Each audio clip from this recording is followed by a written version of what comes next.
Good morning. This is Miss Schiller, and I wanted to do a recap kind of discussion about the chapters that we've read in Fallen Angels by Walter Jean Meyer. I'm hoping that by me kind of discussing and kind of summarizing, it helps kind of clarify some things as you're reading. So we've read up through chapter 6, and I took some notes just so I make sure that I hit on all the main points of the novel. And then I'm hoping that that kind of makes sense of everything that's going on in the book so far, because there's a lot going on with it being Vietnam. So we're introduced in chapter 1 with Richie Perry, who is the main character.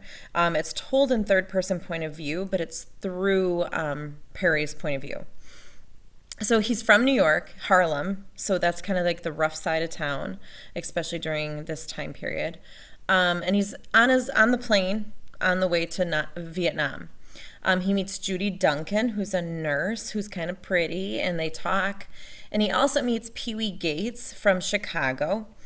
And in chapter 1, we get a sense of he's kind of this mouthy, likes to fight, kind of gets himself into trouble kind of kid. Perry becomes friends with him. I think finds him kind of funny to watch him get into these kind of situations with himself, but also I think he's kind of nervous around him, not so sure about him. Chapter 2, then, we get a sense he reflects back on his life in New York.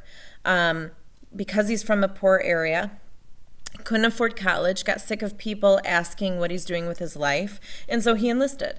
He's like, this is my out, this is my way of doing something with my life, and people stop bugging me about it.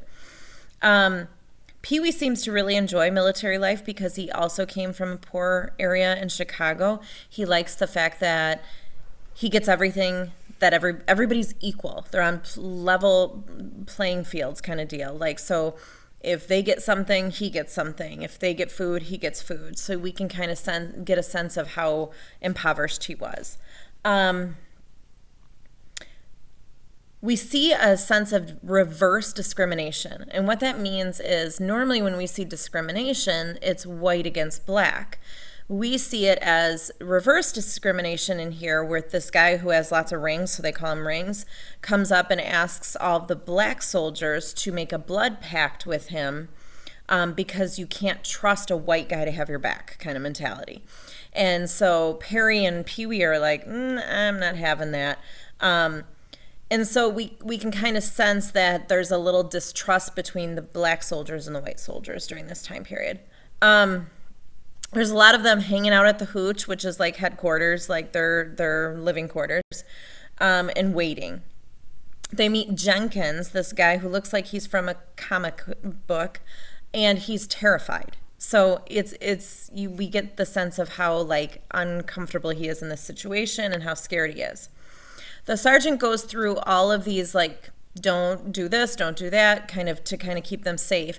And one of the main things that they talk about is staying away from Vietnamese women because they have diseases, staying away from drugs, and staying away from anything in the black market, meaning any kind of other drugs. They call Charlie the bad guys, or they call them the VCs or Viet Congs. Perry admits that he's terrified of killing an enemy. He's never shot somebody. He's never been violent like that. So he admits to Pee-wee that he's nervous about it. Pee-wee doesn't seem to care. Chapter 3, they're on the way to Chu Lai, and over there, the soldiers look completely different.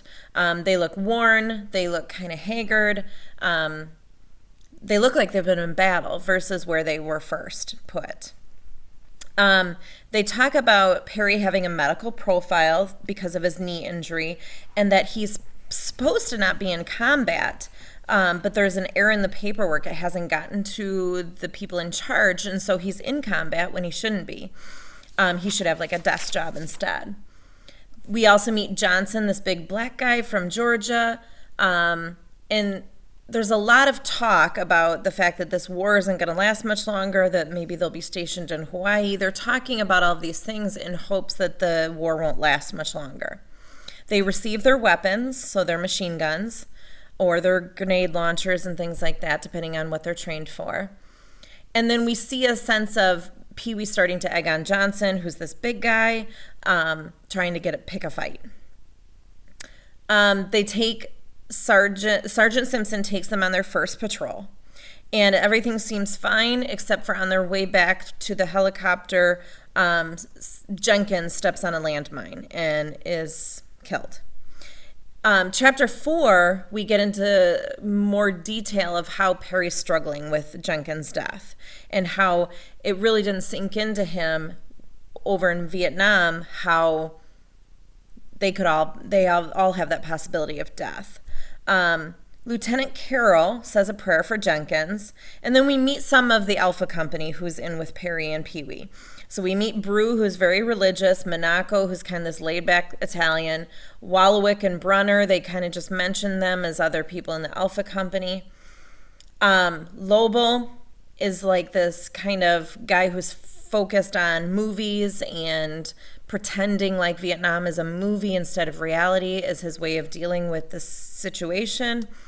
And then Lieutenant Carroll used to be very religious, and they talk about this, and then when there was an incident with his whole company being killed, except for him, he lost a lot of faith. And so they say that they've seen a big change in him since then. Pee Wee kind of explains what's going on in Vietnam and talking about it like a civil war because it's North Vietnamese versus the Southern Vietnamese. The North Vietnamese are our friends in America, and they call them the ARVNs.